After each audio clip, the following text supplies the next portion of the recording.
Good morning, Councillors, and the best of 2022 to you all. I'm Kip McCurdy, spokesperson for the Annapolis Waterkeepers.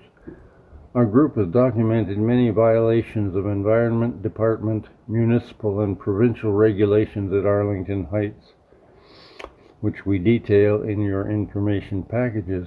In this presentation, we will address only one issue, the long-term defiant and illegal dumping of auto fluff at Arlington.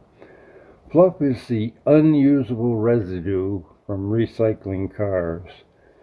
It contains residual automotive fluids, including antifreeze, engine oil, transmission oil and fluid, brake fluid, greases, and lubricants.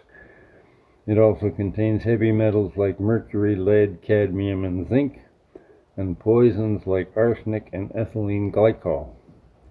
Fluff contains PCBs and a host of other noxious compounds. It's both toxic and carcinogenic. In Nova Scotia, fluff may not be legally dumped in Class 1 landfills like Arlington. John Ross and Jennifer Poole conspired to dump fluff at Arlington from 2015 to 2021, despite being denied approval by NSECC. And they continued to dump even after Minister Wilson in 2018 told them to stop. Dumping may have finally ended in December of 2020 when the department found Arlington Heights guilty of illegal disposal and issued a compliance action. The action was just a warning, and it was a joke because it addressed only a single incident in 2020. There was no investigation of the previous 5 years of prohibited disposal. Over the years, Ross and Poole piled up over 2.5 million square meters of fluff into a giant, dirty, poisonous glacier on top of the North Mountain. The cap is an ugly landmark visible for kilometers, and water tests now reveal that contaminated leachate oozing from the dump has escaped containment and worked its way down the mountainside towards our wells and springs. The tests report concentrations of many pollutants well above Canadian drinking water guidelines. All our complaints have fallen on deaf ears. 5 ministers of environment have ignored us. Our own MLA has brushed us off. We are disenfranchised by the very institutions that we charge with protecting human and environmental health.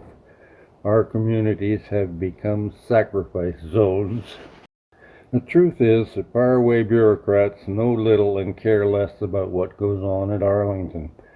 The result of that indifference is that Annapolis County now hosts a disposal opportunity for business that has become the dump of choice for HRM shippers with illicit loads, because there is amenable management at the dump and there is zero oversight. This dump gives the county a huge black eye.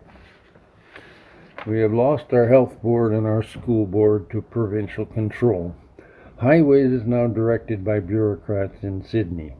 This council body is our sole remaining defender of local interests. We thank you for your help in the past and offer some ideas for addressing the Arlington problem going forward. Here's our ask.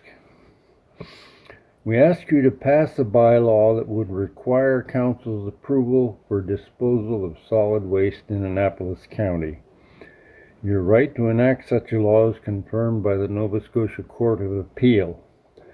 The court has ruled that the Municipal Government Act, quote, empowers municipalities to make bylaws regulating and prohibiting the disposal, collection, and removal of solid waste and matters incidental or conducive to the exercise of that power. It is our hope that legislated municipal oversight would save future Annapolis residents from suffering an unwanted rogue development like Arlington Heights. Secondly, we ask you to consider zoning restrictions as a means of arresting growth of this lawless facility. To date, Arlington Heights has expanded massively 3 times. The permit holder owns additional property adjacent to the dump, which may cite further growth. And finally, we ask you to enter negotiations with the province to obtain agreement on posting a municipal appointee as overseer at the dump, to verify material compliance and record the shipper and origin of waste materials. The Environment Act empowers the minister to negotiate an appropriate division of powers where municipal and provincial interests overlap. To date, it is abundantly clear that NSECC has been unable or unwilling to enforce compliance at Arlington.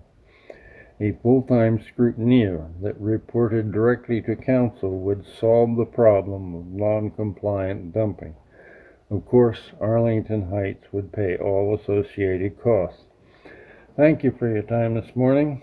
We invite your questions, and we place ourselves, our group, and our communities at your service in the pursuit of environmental justice. Sincerely, Kip McCurdy for the Annapolis Waterkeepers.